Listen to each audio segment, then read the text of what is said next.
Gálatas capítulo de número 5, vamos ler o verso de número 16. Nosso pastor presidente, por motivo de força maior, ainda não pôde chegar, pode ser que daqui a pouco venha, mas ele está resolvendo alguns problemas concernentes à obra de Deus. Versículo de número 16 de Gálatas capítulo 5, os irmãos que encontraram digam amém. Diz assim: digo porém, andai em espírito e não cumprireis a concupiscência da carne, porque a carne cobiça contra o espírito, e o espírito contra a carne, e estes opõem-se um ao outro para que não façais o que quereis. Mas se sois guiado pelo espírito, não estais debaixo da lei, porque as obras da carne são manifestas, as quais são prostituição, impureza e lascívia. Amém? Curva a sua cabeça. Pai, mais uma vez nós te damos graça, te bendizemos e te louvamos por essa rica oportunidade concedida neste dia. Quero pedir o auxílio do teu Espírito Santo mais uma vez e que a tua palavra, meu Pai amado, ela encontre o endereço certo pela qual ela será enviada. Leve cativo aqui nessa noite, meu Pai, todo pensamento, Senhor, e repreenda do nosso meio toda ferramenta, toda obra, meu Pai, que trabalha para que a tua palavra não produza o efeito necessário pela qual ela está sendo enviada.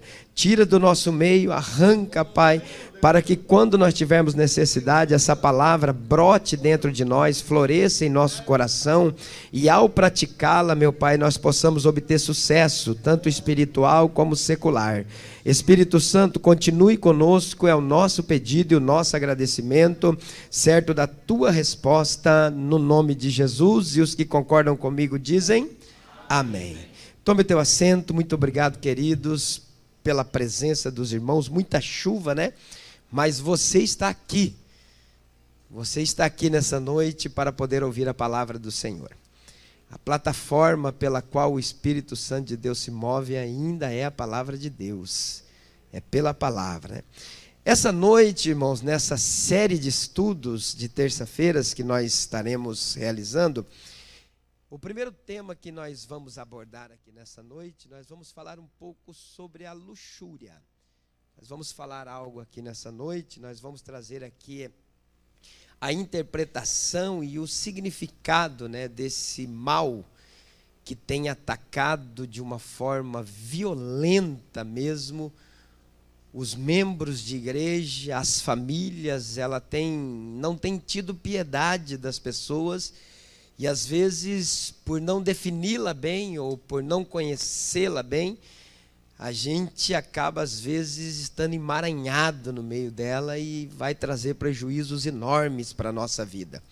Assim como Deus, Ele quis dar um prazer sensível ao alimento para que o homem alimentando-se pudesse ter vida, pudesse continuar permanecendo vivo, porque o alimento é o que nos mantém vivo e é bom comer, é bom se alimentar.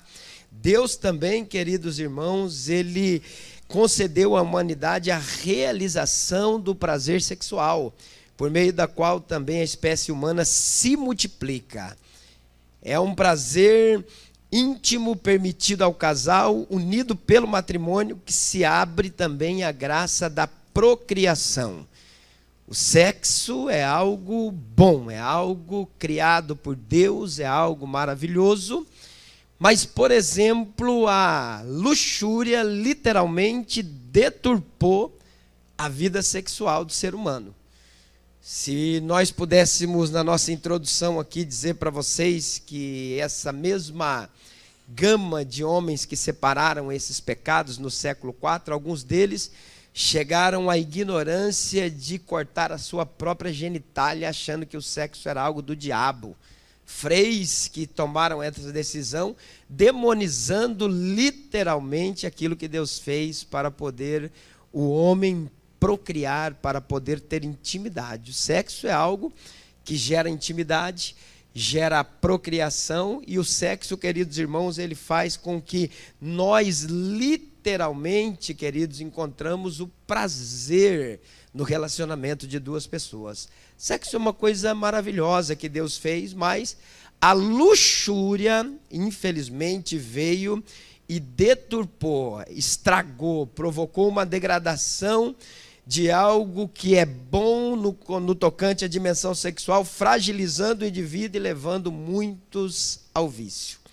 E é por isso que nós queremos abordar esse tema hoje, porque infelizmente não são poucas as pessoas que estão vivendo uma crise na vida sexual, pessoas que estão ligadas à pornografia, ligadas a tantas coisas, a tantos fatores para poder, acreditando que isso vai gerar saciedade sexual na vida dele, e infelizmente isso vai causar só cada vez mais problema, vai jogar cada vez mais para dentro de um abismo, e ele vai chegar ao ponto que vai descobrir que isso não tem valor nenhum. Então vamos definir primeiro alguns pontos, algumas definições do que é a luxúria. A luxúria, dentro da palavra de Deus, ela é um desejo sexual intenso ou irrestrito. É uma ânsia ou desejo irresistível. A luxúria é algo que é muito forte, que trabalha contra a gente.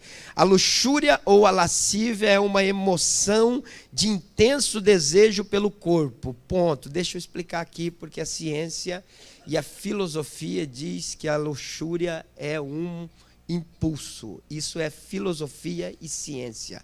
Nós não trabalhamos nem com filosofia e muito menos com ciência. Nós temos convicção que a luxúria é uma emoção e Deus diz que ela deve ser controlada. Ela deve ser dominada. Se nós não dominarmos, não controlarmos, não eliminarmos da nossa vida, os prejuízos serão enormes. Então, talvez você que estudou nessa área possa achar que nós estamos se equivocando. Não, a ciência e a filosofia diz que a luxúria é um impulso. A igreja, a palavra de Deus diz que é uma emoção e precisa ser controlada. Consiste no apego aos prazeres carnais, é a corrupção de costumes, é a sexualidade extrema, é lascívia e é sensualidade. Terceiro ponto, no caso da luxúria, há diversas ramificações. Por exemplo, prostituição, sodomia, pornografia, incesto, pedofilia, zoofilia, bestialismo, feticismo, sadismo, busca de prazer, infligindo dor ao parceiro, que é o sadismo. Masoquismo é a busca de prazer, recebendo do parceiro punições que envolve dor, desvios sexuais e outras parafilias. Portanto, a luxúria seria uma porta de acesso a outros pecados, é o desvio moral completo. É um problema, é algo que infelizmente é violento, tem uma força extraordinária contra a vida do ser humano, independente se ele é cristão ou se ele não é. É algo que, se nós não controlarmos, vai gerar em nós um prejuízo muito grande. Quarto ponto, também pode ser entendido em seu sentido original, deixar-se dominar pelas paixões. A luxúria é isso, é quando a gente é dominado pelas paixões carnais, pelos prazeres carnais, quando a gente vive em função dessas coisas. Hoje, ponto 5, hoje a luxúria é o pecado mais explorado pela televisão, pela internet, as telenovelas, os reality shows e muitos sites são voltados exclusivamente para a luxúria. Propaganda de sabonete tem que ter uma mulher pelada. Propaganda de lenço tem que ter um corpo nu. Quase 80% do que você vê dentro, o que você vê na televisão, e quando se refere à propaganda de alguma coisa, vai ter alguém expondo o seu corpo. A luxúria é algo que está no nosso dia a dia, infelizmente. Os reality shows, as novelas e muito mais coisa, que às vezes a gente perde estando de frente dessas coisas, ela propaga de uma maneira muito forte a luxúria. Está na moda hoje a luxúria, algo que é totalmente corrompido, que destrói, e hoje é o que mais se vê, o que mais se trabalha em cima daquilo que mais se utiliza. A luxúria é algo que está sempre no nosso dia a dia. Sexo é bom e é divino, mas a luxúria é a corrupção da sexualidade. Sexo é bom e é divino, mas a luxúria é a corrupção da sexualidade. É quando nós tentamos encontrar prazer, realizando coisas totalmente fora dos padrões morais e espirituais que Deus nos ensina, que Deus nos mostra, que Deus nos diz para realizar. Então hoje as pessoas procuram satisfações através de vídeos, através de vários fatores aí, porque a mente das pessoas é uma mente lasciva, e elas querem imitar ou achando, ou melhor dizendo, querendo ser igual àquilo que ela acredita que é uma verdade aí pelo lado de fora. A luxúria, queridos irmãos, infelizmente, ela deturpou aquilo que Deus criou de bom, de melhor, que é a realização ou a prática do sexo entre o casal. A luxúria não é quanto você faz de sexo, mas quanto ele habita nos seus pensamentos, a força que ele exerce em você, o domínio exercido por ele. Tem gente que pensa em sexo de manhã, de tarde, de noite. É violentado por esse pensamento, não tem outros pensamentos. Vive em função disso, vive em função dessas ideias. Por isso que nós falamos que às vezes ele leva ao vício, por exemplo, o vício da pornografia. Pessoas que hoje só encontram prazer se estiver de frente de um vídeo, se estiver de frente de algo assim para que cause ou proporcione dele excitação. Infelizmente, queridos irmãos, o problema não é o sexo, o problema é a força que ele tem sobre a nossa vida, sobre os nossos pensamentos, sobre o nosso dia a dia. Esse é o problema, a luxúria age dessa maneira. E hoje nós vamos descortinar aqui alguns fatores muito interessantes, para que nós possamos ficar livre desse mal, ficar livre dessa violência, né, que a luxúria tem sobre a vida de muitas pessoas. E isso também, abrindo um parágrafo aqui, não é só com os jovens, tá? Alguém diz que é só os jovens que não, isso é com homens de 60, 70, de 80 anos, enquanto ele pensa, ainda que o corpo não responde, mas muitos estão aprisionados, a mente está literalmente presa a essas paixões, a esse desejo. As pessoas vivem em função disso, trabalham, vivem dia a dia em função desse tipo de sentimento, desse tipo de prazer, desse tipo de desejo. Então a luxúria não é uma brincadeira, a luxúria não é uma coisa comum, a luxúria é algo que veio para trazer um prejuízo enorme na vida do ser humano. Eu coloquei aqui as consequências ou os resultados que ela produz na vida do ser humano. A luxúria, em primeiro lugar, ela impossibilita o homem de viver a castidade no corpo, nos pensamentos e nas atitudes. É uma desordem que toma conta da pessoa na sua totalidade. Mas isso acontece de maneira muito lenta. A pessoa se mantém consumindo demoradamente produtos como vídeos, revistas, internet, entre outros, as quais levarão à realização de desejos perniciosos provocados simplesmente pelas fantasias. Fantasia é algo irreal, irmão. Fantasia é algo que não existe. Fantasia é uma criação humana, nós criamos algo. E a luxúria, infelizmente, quanto mais você cria fantasias, mais você descobre que você nunca vai chegar ao ápice dela. Você nunca vai chegar naquilo que você deseja. Você sempre vai querer mais, é algo que é muito forte. Você pensa que o ponto culminante do prazer é tal coisa, quando você chega naquilo, você descobre que você literalmente vai ter uma decepção, porque você vai querendo mais e mais e mais. E assim, meus irmãos, é onde os problemas vão se multiplicando na vida das pessoas.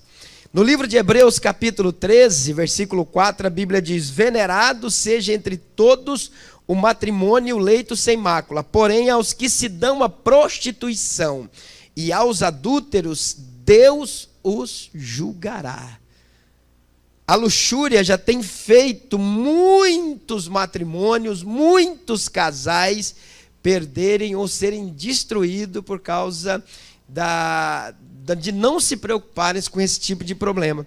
Esse mal afeta muitos casados, que em consequência de um desvio provocado por esse prazer desmedido, faz do cônjuge um objeto. Dessa forma, conduzida pelo desejo, a pessoa presa aos prazeres grosseiros pouco se interessa por aquilo que a faz crescer verdadeiramente. Você já não conheceu alguma pessoa, irmão, que literalmente ela chama o seu cônjuge e ela exige dele algo mais forte? Nossa vida sexual está muito devagar, está muito parada, nós precisamos fazer isso, fazer aquele outro, do jeito que está, não tem condições, e assim a pessoa vai destruindo, ela não tem respeito pela outra pessoa. A Bíblia diz em Coríntios capítulo de número 7, que nós não devemos privar o nosso corpo ao nosso cônjuge, mas tem que ser um acordo mútuo, tem que estar em concordância. Se eu quero uma coisa e a Marinês não quer, não se faz, porque a Bíblia diz que os dois precisam estarem de acordo. E infelizmente o que a gente vê nesses dias que nós estamos vivendo é uma violência ao pudor, uma violência ao casal aí, que a gente vai resolver situações e a gente fica meio que sem entender o porquê que aquele casal está se separando, por causa de uma coisa tão banal, tão simples, simplesmente pela força que a luxúria opera na mente da pessoa.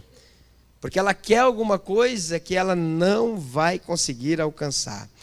Esse mal, queridos irmãos, em Tessalonicenses capítulo 4, versículo 2 até o 5, diz assim: porque vós bem sabeis que mandamento vos tenho dado pelo Senhor Jesus, porque esta é a vontade de Deus, a vossa santificação, para que vos abstenhais da fornicação, e que cada um de vós saiba possuir o seu vaso em santificação e honra, não na paixão da concupiscência como os gentios, que não conhecem a Deus.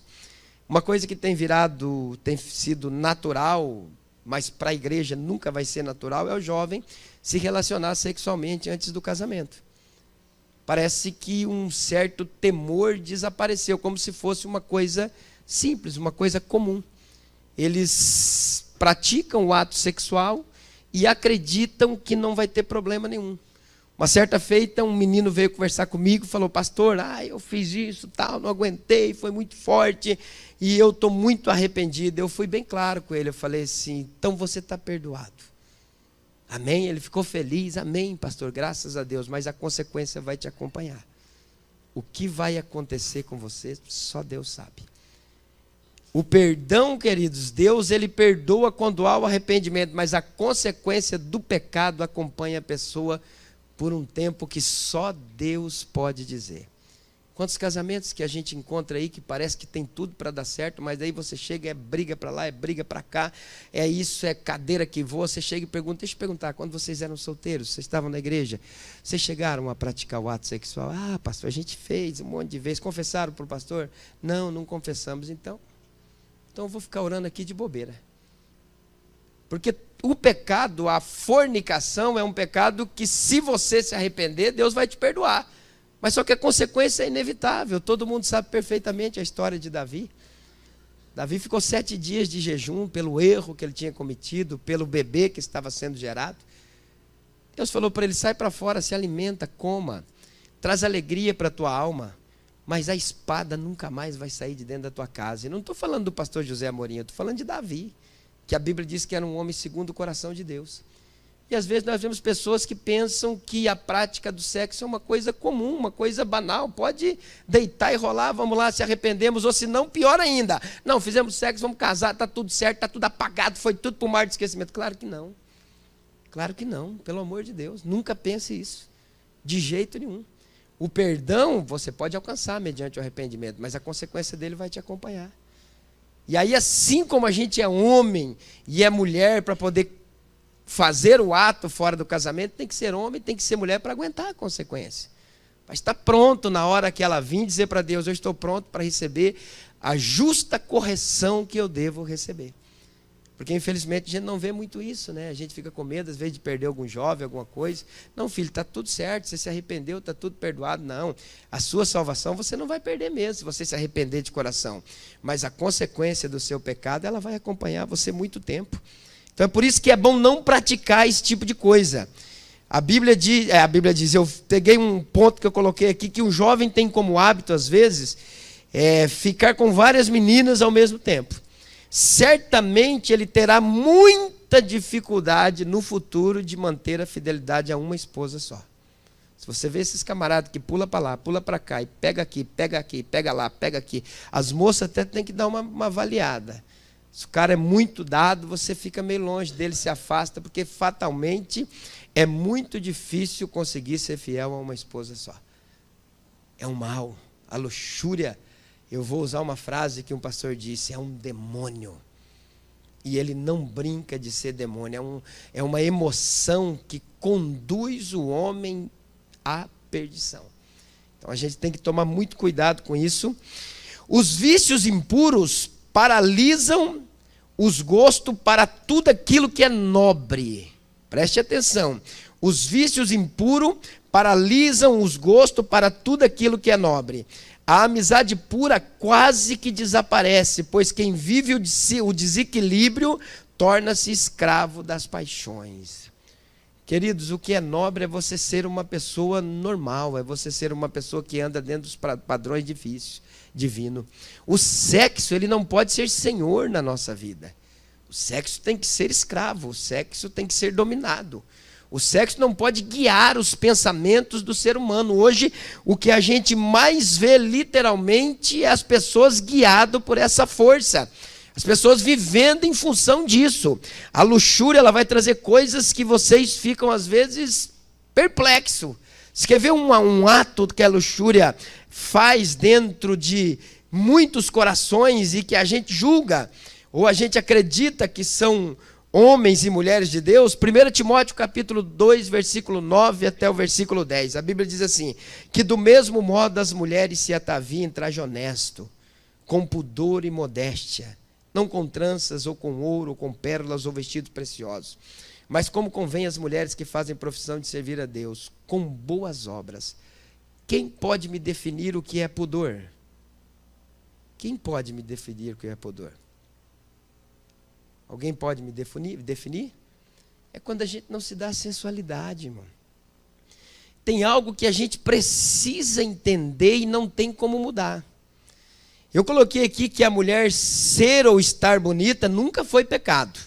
O cuidado com o corpo, a saúde e a aparência é louvável. Mas expor a sensualidade destrói o quê? A moral. Destrói a moral da mulher. E o problema, queridos irmãos, é que eu aqui no púlpito não posso dizer se você está sendo imoral ou se você está sendo moral.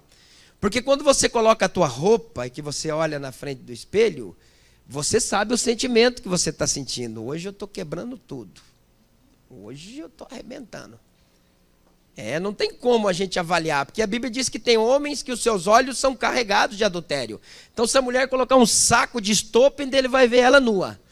Ele vai ver ela nua ainda, mas a mulher em si, ela deve ter muita cautela nesse tipo de procedimento. Como que ela está se comportando, porque às vezes a gente se assusta. Às vezes a gente olha e diz, Deus, será que no coração dela está tudo normal? Está tudo certo? Porque é uma sensualidade violenta, é muito exposta. Tem umas que não conseguem andar, às vezes, de tão justo que está o negócio. Tem que andar meio... Se o Espírito Santo tomar ela, vai rasgar a roupa dela. Porque ela vai dar aquele pulo, aquele negócio, e pode ser que rasgue. Então, esse tipo de sentimento, esse tipo de ação, é muitas vezes julgado pela própria pessoa. Nós não temos muito como julgar isso. Porque às vezes eu estou vendo uma mulher que no meu tipo de pensar ela não está adequada para estar na igreja e lá fora, porque esse negócio de ter 2 guarda-roupa também não é de Deus. Não é a mesma roupa que você usa lá fora, você também tem que usar aqui dentro. Ah, pastor, eu tenho uma roupa de igreja e eu tenho uma roupa para viver lá fora. Então tem alguma coisa errada na sua vida. Alguma coisa está errada. Porque a gente não é cristão só aqui dentro da igreja, a gente é cristão muito mais ainda lá pelo lado de fora. E é um perigo quando a gente tem esses dois tipos de guarda-roupa, um para a igreja e outro para o lado de fora. É um perigo muito grande. Então quem tem que se autoavaliar é a própria pessoa. Ela pode de vez em quando pedir uma ajuda para o esposo. Como é que eu estou? Tá bem, tá legal. Essa é uma roupa adequada para você usar. Não na igreja, em todos os lugares. Nunca fale isso para tua esposa, essa roupa aí dá para você ir na igreja. Mas a outra que você tem lá não dá não. Pelo amor de Deus. Porque a roupa que você tem, ela tem que servir para a igreja e tem que servir lá para o lado de fora. Eu coloquei aqui que roupas sensuais, irmãos, muitas vezes não está ligado às roupas que está usando, mas a um caráter que existe intimamente dentro da pessoa. A pessoa, ela quer provocar. Tem um negócio que diz aí fora, que eu não me lembro como que eles falam, que a piazada tem um costume de dizer que a pessoa está chegando, está abafando, agora mudou, né? Estou causando. Ah, me lembrei. Estou causando, onde eu chego eu causo. Causa o quê? Causa o quê? Às vezes pode causar tristeza ao Espírito Santo. Porque a maioria das vezes eu só vou mostrar pelo lado de fora o que eu já sou por dentro há muito tempo. Então as roupas, às vezes, queridos irmãos, elas estão mais ligadas, as roupas não estão, muitas vezes não está ligada às roupas, né, a roupa sensual, mas a um caráter, a uma coisa que eu tenho dentro de mim, um desejo de provocar, um desejo de mostrar o quanto eu sou bonito, o quanto eu sou sensual, o quanto eu sou atraente. Isso não é legal, isso é ramificação da luxúria. Isso não é bom. A gente sempre diz para a mocidade, e eu sempre prego dizendo para eles assim, para jovens, guarda esse corpo lindo que você tem para o teu esposo, deixe só ele ver. Deixe só ele quando Deus te der. Aliás, é até legal quando ela se preserva bem, que daí faz um namoro dentro da palavra de Deus. Quando se casa, o cara fala, meu Deus, eu estou abençoado demais. Guarda, se preserva, porque quando a gente se preserva, a gente literalmente está agradando a Deus. Então, quando a pessoa se expõe à sensualidade, ela literalmente ela perde a moral. Você já viu? Talvez você já ouviu aquelas frases. O duro é que as pessoas não são muito sinceras, elas não conseguem chegar e dizer, filha, ou o que é melhor dizendo, né? Olhar para a pessoa e dizer assim, menina do céu, hoje você está causando, né? Então as pessoas falam para a outra assim, nossa, dá uma olhadinha. Se sentar no banco da frente, os pastores vão morrer hoje.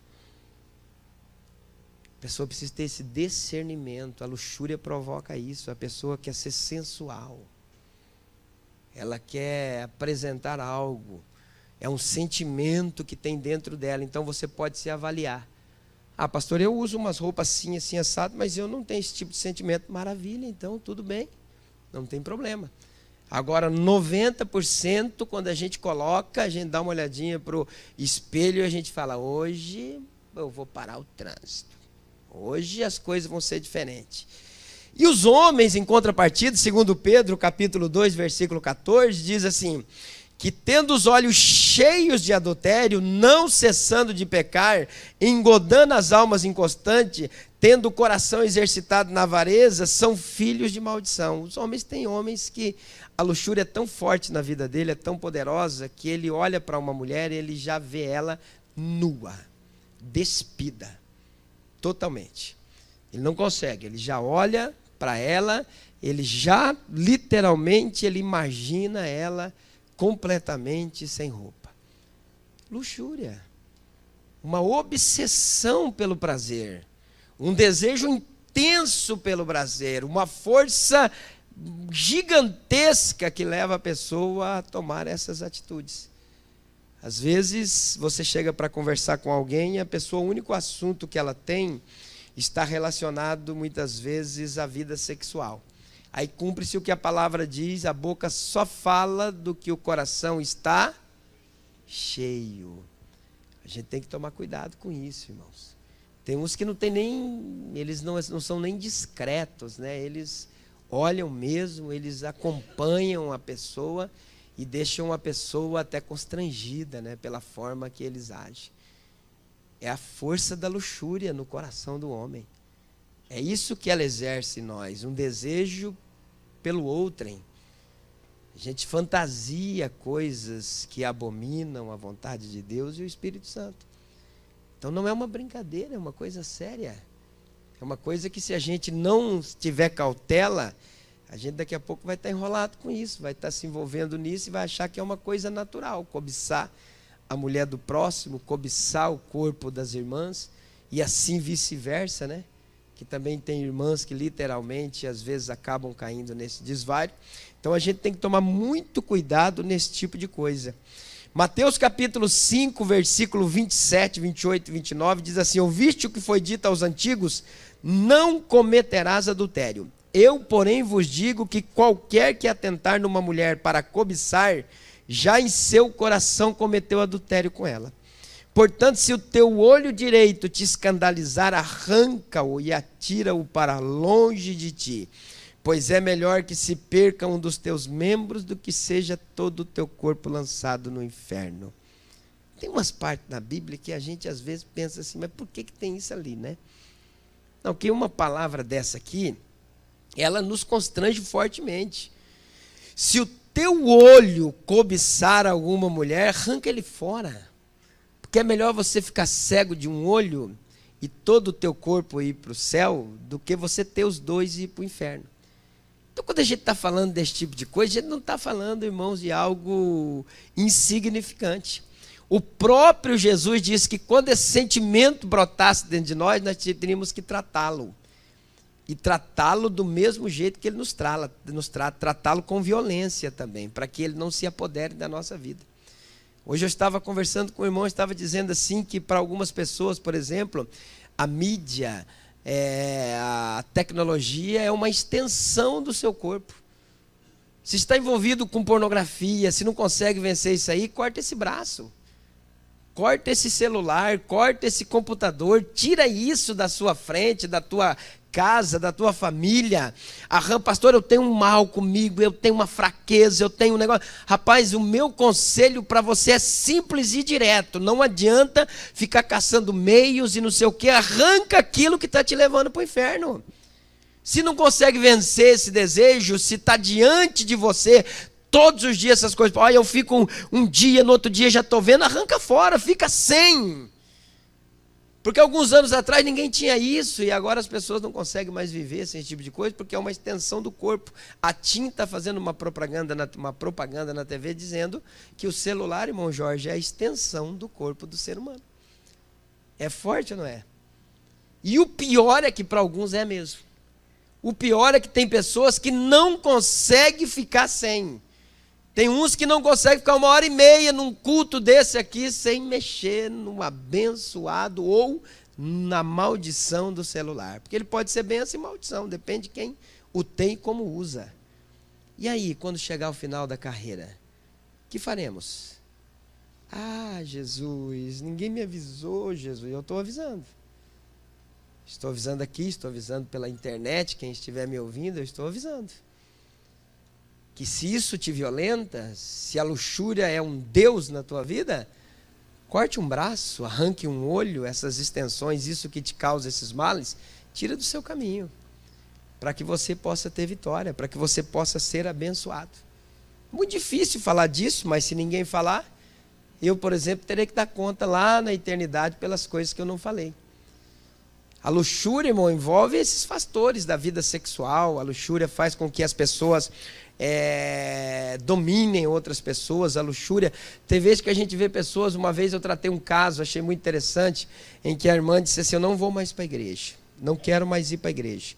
Qual o teu problema, irmã? Eu tenho só 2 vestidos e um dia eu tenho que ir com um, daí no outro dia tem com o outro, e todo mundo já sabe que eu tenho aquele vestido, meu marido não consegue comprar.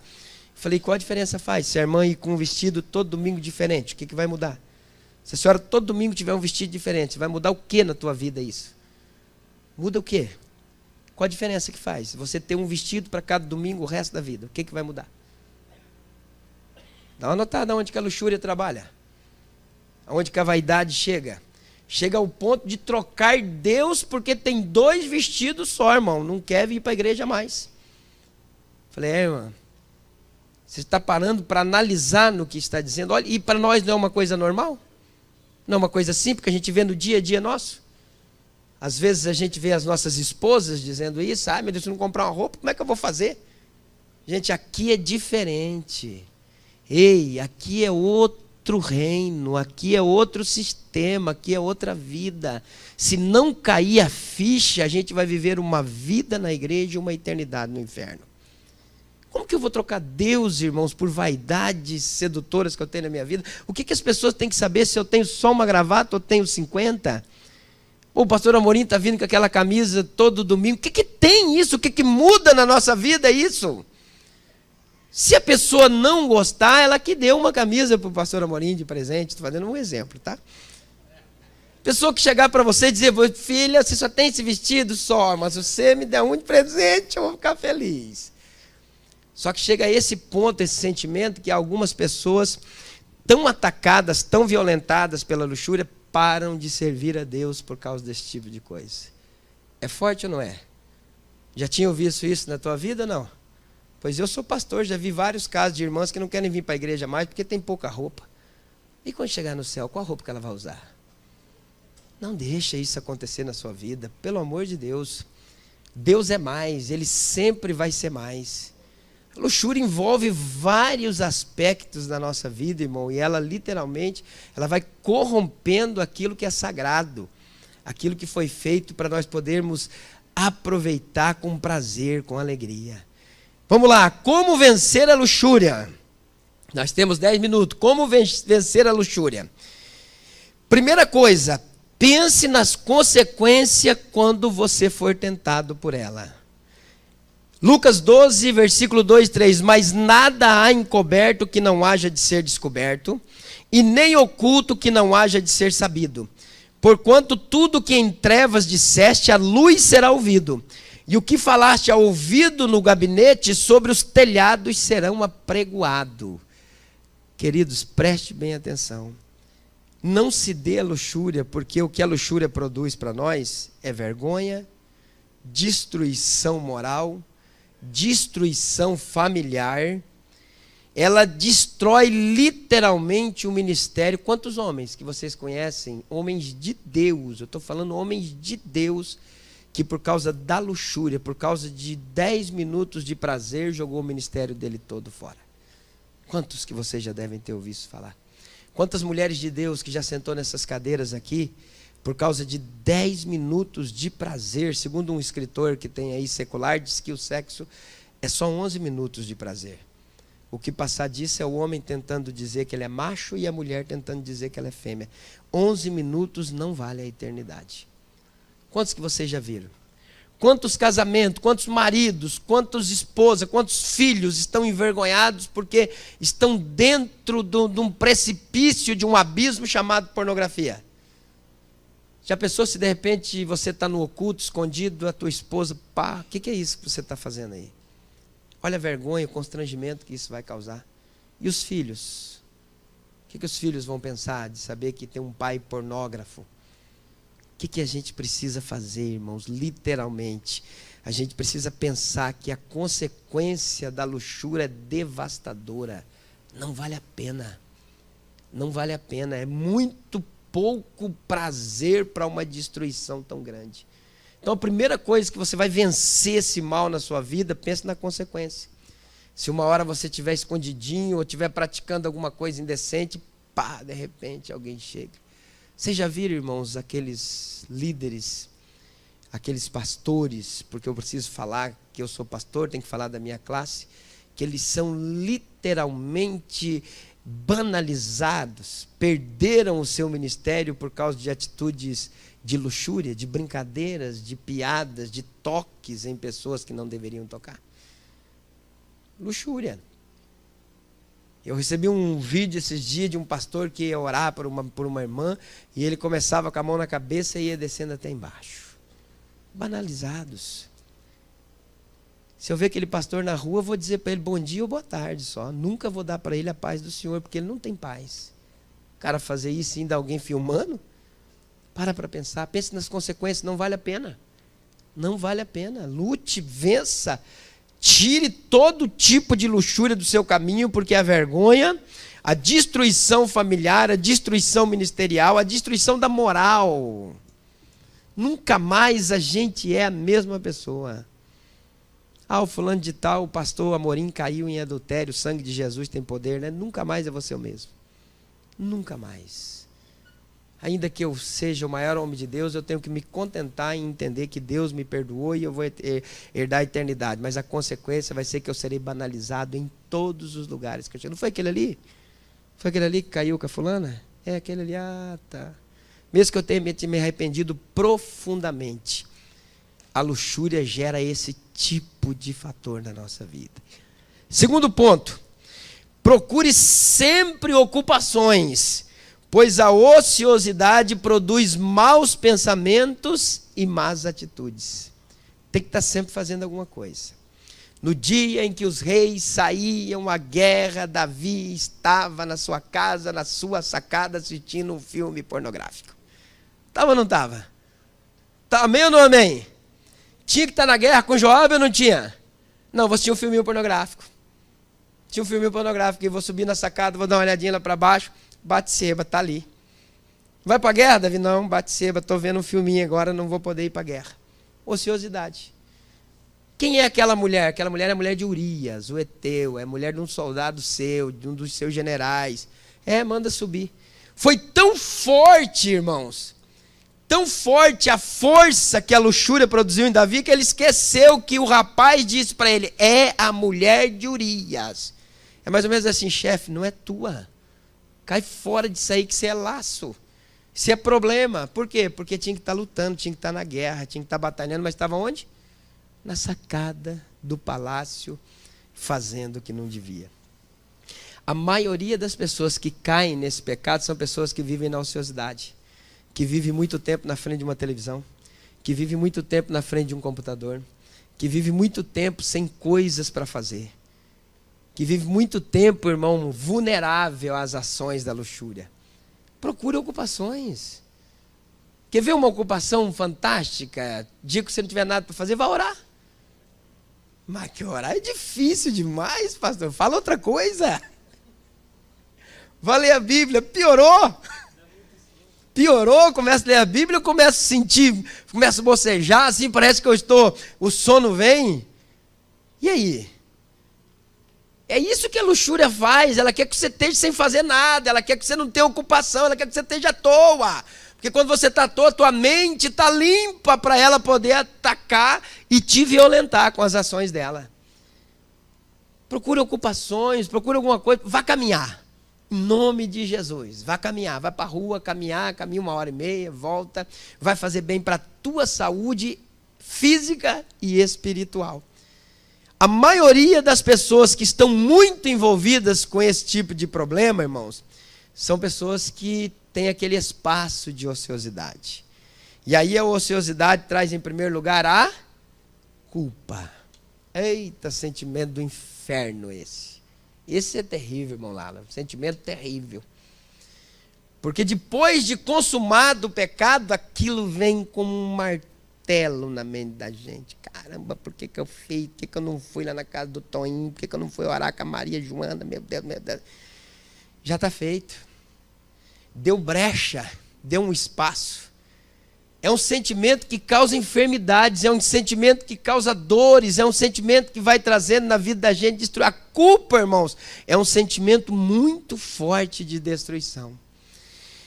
Causa depressão, a pessoa vai desanimando, eu vou parar de ir para a igreja, não dá, não consigo vencer isso, não consigo vencer essa situação, parece que quanto mais eu oro, mais eu peço a Deus, mais eu estou envolvido nisso. Sabe uma coisa, eu estou no fundo do poço, não dá mais. Não, só vou te dar uma notícia, procura alguma coisa para fazer, vai vencer. Vai vencer. Vê uma pessoa que está ocupada o tempo todo, se ela tem tempo para esse tipo de negócio.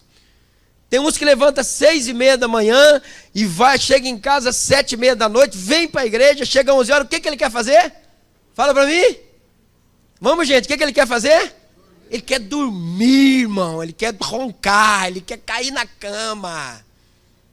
Não quer saber de se envolver com esse tipo de coisa. O problema é a ociosidade, é quando não tem nada para fazer.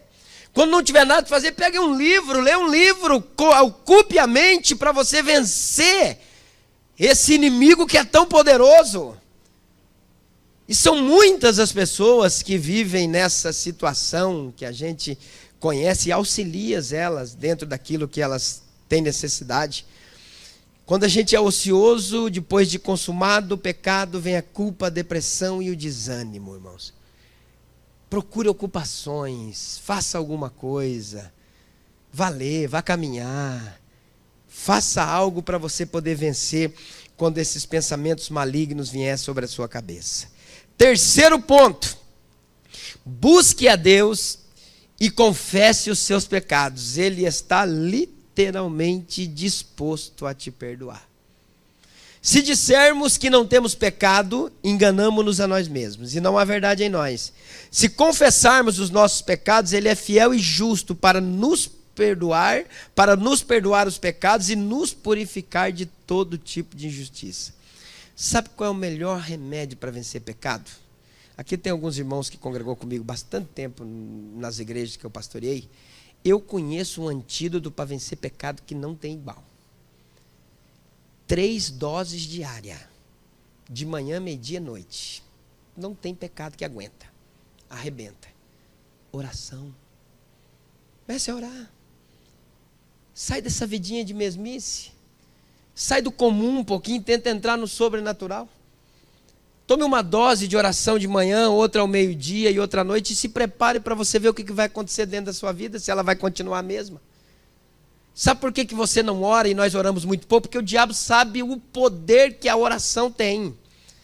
É por isso que você tem que se disciplinar o tempo todo, tem que orar, tem que ocupar espaço, tem que achar o espaço necessário. Eu sempre digo, irmãos, para todo mundo que me conhece, o dia que nós pararmos de orar é melhor entregar o ministério. O dia que não tiver mais vida de oração, entrega o ministério, porque já é um ministério falido automaticamente. Eu nunca vi um homem de Deus vencer sem ser um homem de oração. Nunca vi. Já vi pregadores que pregam, que faz o céu descer, mas dali um pouco está lá caído em adultério, caído no pecado, porque não tinha vida com Deus, não tinha vida de oração. Irmãos, a gente é fraco, a gente é limitado, a carne, segundo os que dizem, é fraca, então você tem que destruí-la. Para destruir ela, nada melhor do que oração e jejum. Coisinhas natural, mas ninguém quer ouvir falar de oração e jejum, quer falar de coisas transcendentais. Coisas anormais, o céu vai abrir e tal, lá dentro as células do seu corpo, que, irmão, é oração e jejum e acabou. Se não tiver isso na vida, está correndo o risco de vida. Quer vencer qualquer tipo de adversidade? Ore e jejum. Quarto ponto para você que está me ouvindo, para você que está aí nas redes sociais nos ouvindo, para você que está me ouvindo aqui dentro do templo, eu acho um dos mais importantes: faça votos diários. O problema da pornografia, da luxúria, dessas coisas que estão relacionadas, é porque as pessoas dizem assim: eu vou fazer um voto de 30 dias, nunca mais vou tocar nisso. Aí passa 3 e ele cai de novo. É, verdade, né, pastorinha? Vou fazer um voto de 60 dias, que não vou nem assistir televisão em 60 dias. Passa 4 dias, ele vai lá e cai de novo. Já notou isso? As pessoas acabam se envolvendo com isso e acabam se frustrando depois. Se quer fazer, quer vencer? Vença cada dia. Se você vencer o dia de hoje, já está bom demais. Vença cada dia. Levante de manhã e diga: Senhor, eu quero fazer um voto com o Senhor. Não vou tocar em pornografia.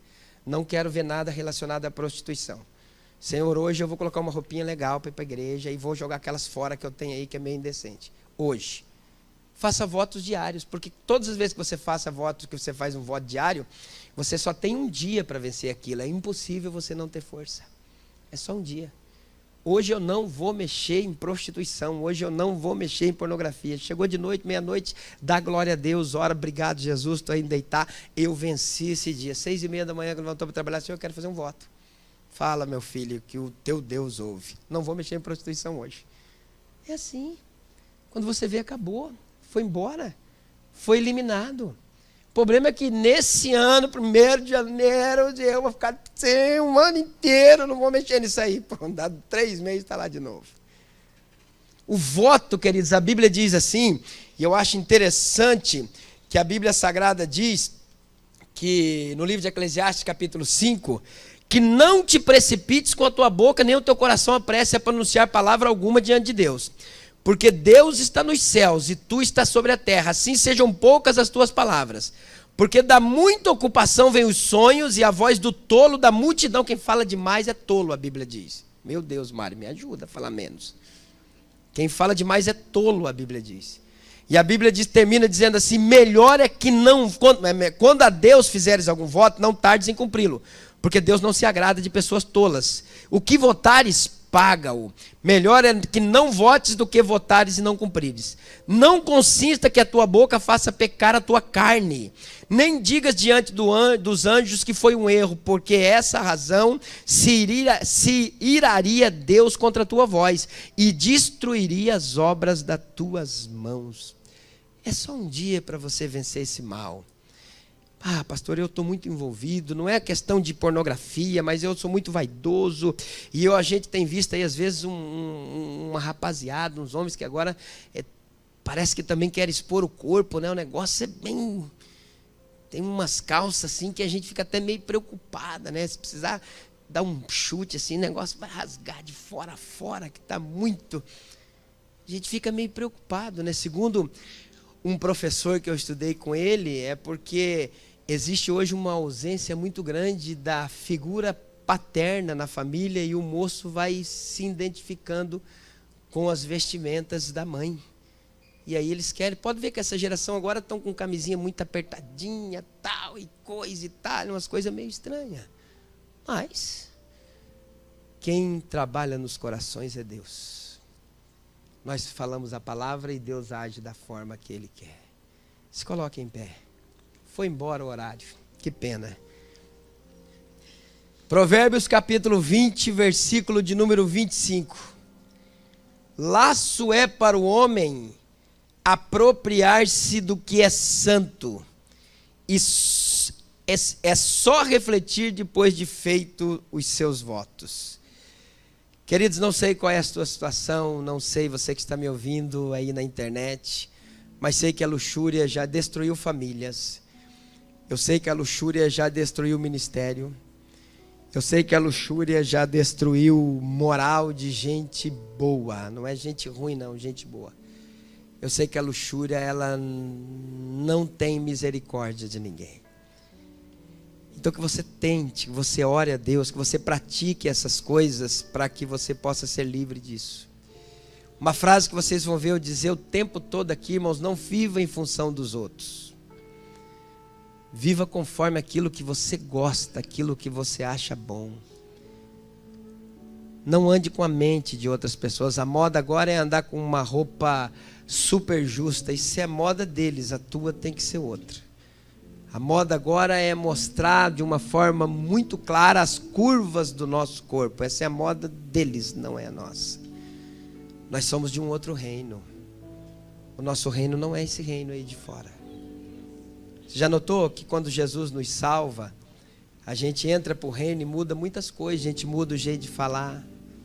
Não é verdade? A gente não conta mais piada, a gente já não brinca mais com coisas santas. A gente muda a nossa vestimenta. O nosso caráter é transformado. Então, às vezes, quando eu vejo alguma situação, eu sinto pena, porque eu sei que aquilo que está por lado de fora é muito mais efervescente do lado de dentro. Aquilo do lado de fora é só a revelação do que existe dentro do meu coração. Forte, né? Ruim de ouvir, né? Mas infelizmente, nós precisamos vencer esse mal. Precisamos sair de dentro dessa prisão.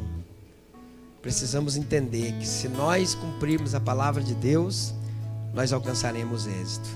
Coloque a mão no teu coração.